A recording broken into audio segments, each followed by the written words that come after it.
दोस्तों आज हम बात करने वाले हैं सनातन धर्म में मंत्रों का विशेष महत्व क्यों है।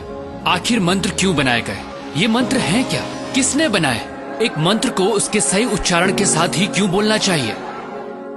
नमस्ते दोस्तों, सनातन सोच के इस वीडियो में आज हम बात करने वाले हैं मंत्रों की। देखिए, सबसे पहले तो मंत्र का शाब्दिक अर्थ जानने की जरूरत है। ऐसी ध्वनि जो आपको मेंटल पीस दे, आपके मन को शांत करे, वो ही मंत्र है। हमारे शास्त्रों में कहा गया है मना तार्यति इति मंत्र, यानी मन को तारने वाली ध्वनि ही मंत्र है। दोस्तों, सनातन धर्म में मंत्र जपना हजारों सालों से चला आ रहा है। वो ऋग्वेद के तीसरे मंडला के 62 सूक्त का गायत्री मंत्र हो, जो ऐसी वाइब्रेशंस पैदा करता है कि इंसान के साथ साथ सभी पेड़ पौधों और जानवरों के लिए भी लाभदायक है। या ऋग्वेद के ही 7वें मंडला के 59 सूक्त का महामृत्युंजय मंत्र, जिसे मृत्यु को जीतने वाला मंत्र भी कहा जाता है। और भी ऐसे कई वैदिक मंत्र हैं जिन्हें चैंट करने से हमारे फिजियोलॉजिकल और साइकोलॉजिकल फंक्शंस यानी शरीर और दिमाग पर पॉजिटिव इम्पैक्ट पड़ता है। पर कैसे, आखिर ऐसा क्यों होता है? दोस्तों, वजह है इन मंत्रों की ध्वनि, वो साउंड जो इन मंत्रों के उच्चारण से पैदा होती है। मंत्रों के अर्थ को अलग रख दें तो विशेषज्ञों का मानना है मंत्रों की सिर्फ ध्वनि यानी साउंड में ही अपार शक्ति होती है। कुछ साउंड प्योर होती हैं और कुछ इम्प्योर, और ये डिपेंड करता है उनकी वाइब्रेशंस पर। और जैसे कि अल्बर्ट आइंस्टाइन ने भी कहा, everything in life is vibration. Modern science ने साउंड और लाइट दोनों को वाइब्रेशंस ही माना है। अब अगर आपको साउंड को लाइट में बदलना है तो फ्रीक्वेंसी को आपको 40 ऑक्टेव तक बढ़ाना होगा, और तब जो आपको वाइब्रेशन मिलेगी वो ट्रिलियंस ऑफ साइकिल्स पर सेकेंड होगी, और वो एक लाइट के रूप में आपके सामने होगी। महान योगियों ने साउंड को लाइट में बदलने का काम अपने शरीर के भीतर हमेशा से किया है दोस्तों, और वो मंत्रों के माध्यम से ही हुआ। दोस्तों, इस वीडियो के माध्यम से हम आपको ये नहीं बताना चाह रहे कि कौन सा मंत्र आप पर क्या प्रभाव डालता है, बल्कि हम मंत्रों की अद्भुत शक्ति के बारे में आपको बताना चाहते हैं। और इसे सिर्फ रिलीजियस चश्मों से नहीं, साइंटिफिक अप्रोच से देखना पड़ेगा। मंत्रों के साउंड आपके लिए लाइफ के नए डायमेंशंस खोलते हैं।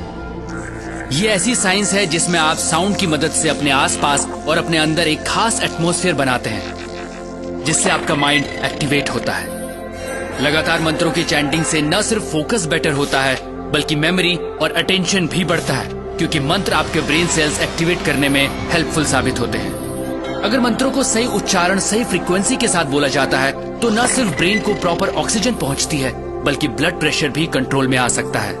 और ये भी साबित हुआ है कि खास मंत्रों को चैंट करने से ब्रेन का लेफ्ट और राइट हेमिस्फेयर सिंक्रोनाइज होता है।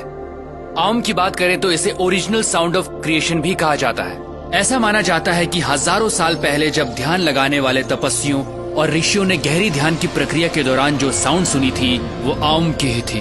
और फिर आम तो सनातन धर्म का प्रतीक ही बन गया, क्योंकि सनातन धर्म में इंसान हमेशा से तपस्या और ध्यान लगाकर स्वयं की उत्पत्ति और अंत की खोज में अपना जीवन जीता आया है। दोस्तों, आपने कई योगियों और तपस्वियों को सिर्फ हमिंग पे मेडिटेशन करते देखा होगा, वही हमिंग साउंड जो आम बोलते समय सबसे आखिर में निकलती है। दोस्तों, साइंटिफिक रिसर्च में यह भी साबित हुआ है कि सिर्फ हमिंग से, जी हाँ, सिर्फ हमिंग से आपकी बॉडी में नाइट्रिक ऑक्साइड का प्रोडक्शन बढ़ जाता है।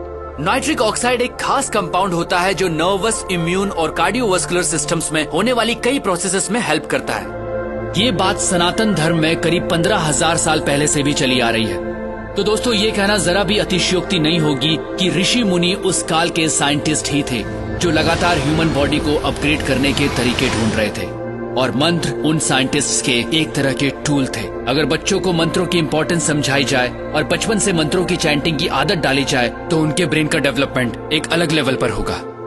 दोस्तों, यही तो सनातन धर्म है, ऐसे तौर तरीके जिन्होंने इंसान का जीवन जीने का तरीका बदला। सनातन सोच के माध्यम से हम आपको वही मशाल थमाना चाहते हैं जिसे हजारों साल पहले हमारे पूर्वजों ने प्रज्वलित किया था। क्योंकि दोस्तों, हमें लगता है वर्तमान में सनातन सोच की आवश्यकता है, क्योंकि यही हमारा भूत है और यही भविष्य। मैं हूं अमित ड्योंडी, प्रणाम।